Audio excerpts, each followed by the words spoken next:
L'Assemblée des membres du CIPCRE Bénin en session ce samedi 1er juillet 2023. À l'entame, les membres se sont retrouvés sur l'espace extérieur du CIPCRE pour mettre en terre des plans. Après cette étape, ils se sont réunis dans la salle de conférence pour le démarrage effectif de la session ordinaire au cours de laquelle l'Assemblée des membres a reçu 3 nouvelles adhésions.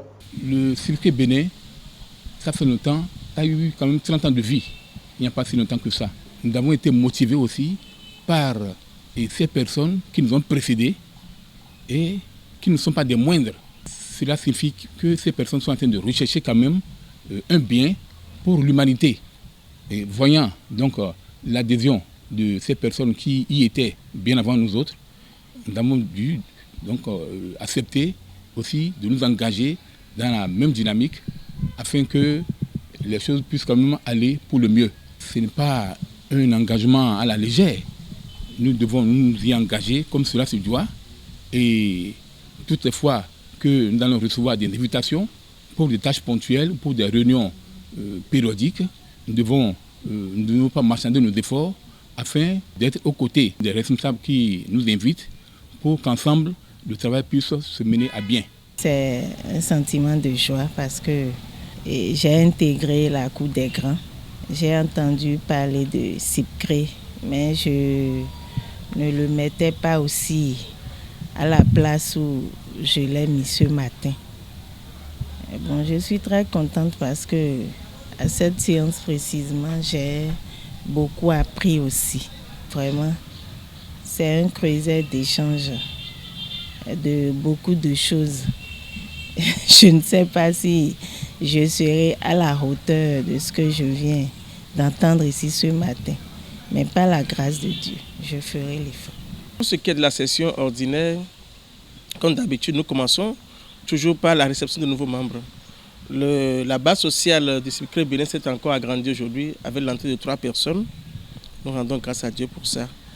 Nous avons fait l'entrée spirituelle et nous avons continué avec la session proprement parlée, et qui a commencé par l'adoption du compte rendu de la session de janvier dernier, pour la première session de l'année. Nous avons fait le point financier, nous avons fait le point de la mise en œuvre du plan d'action, le point à mi-parcours du plan d'action. Après cela, dans nos tests, nous sommes dotés en 2021 de nouveaux tests qui prennent effet, et donc il est prévu de mettre en place des sessions, à savoir les assemblées locales. Donc ces assemblées locales sont devenues aujourd'hui opérationnelles, où nous avons 3 assemblées locales. Nous avons l'assemblée, la capitale, qui est Porto Novo essentiellement. Nous avons l'assemblée locale des 3 à savoir à Pro-Messerete, à Djara et à Vrancourt. Et la dernière assemblée qui est le Grand Nokwe, à savoir les communes de Semekpodi, Cotonou et Calavi. Les membres AM sont également du côté de Koubert et d'Abomey. Donc ils sont joints aux sessions locales de Porto Novo et du Grand Nokwe. Après avoir adopté, nous avons présenté le rapport de fin de mandat.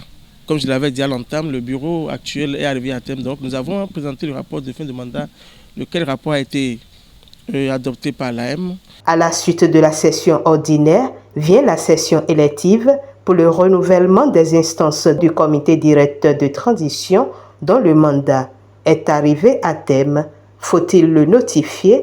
1 minute de silence a été observée en mémoire de feu Moïse Oussou, dont le remplacement a été fait au cours de la session élective. À l'issue des votes pour le comité directeur, tous les membres sortants ont été reconduits à 100% et le corps de contrôle a également été renouvelé. Au poste de présidente de l'AM, nous avons Madame Antoinette Auré Lanwi.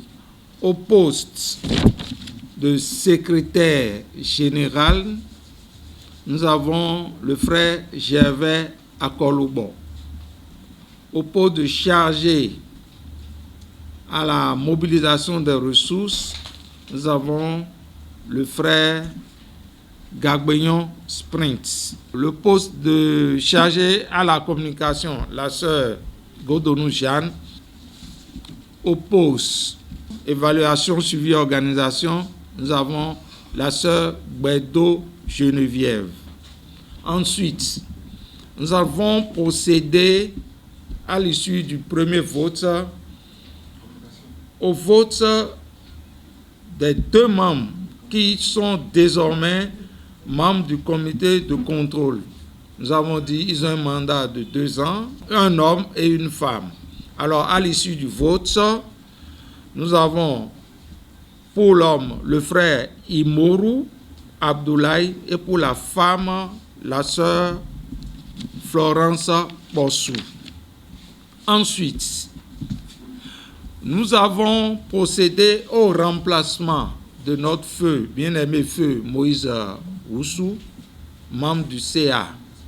Alors, après avoir consulté les articles 33, 34, 35, nous avons en un premier temps relevé les noms des délégués, parmi lesquels on doit désigner celui-là.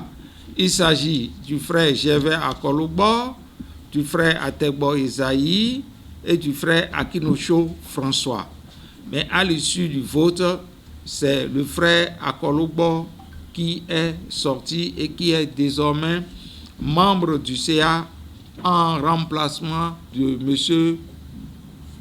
Feu Moïse Oussou. Ce renouvellement de confiance est apprécié à sa juste valeur et il compte sur la disponibilité de tous pour la réussite de leur mission. Si nous réussissons, c'est l'AM dans sa globalité qui aurait réussi.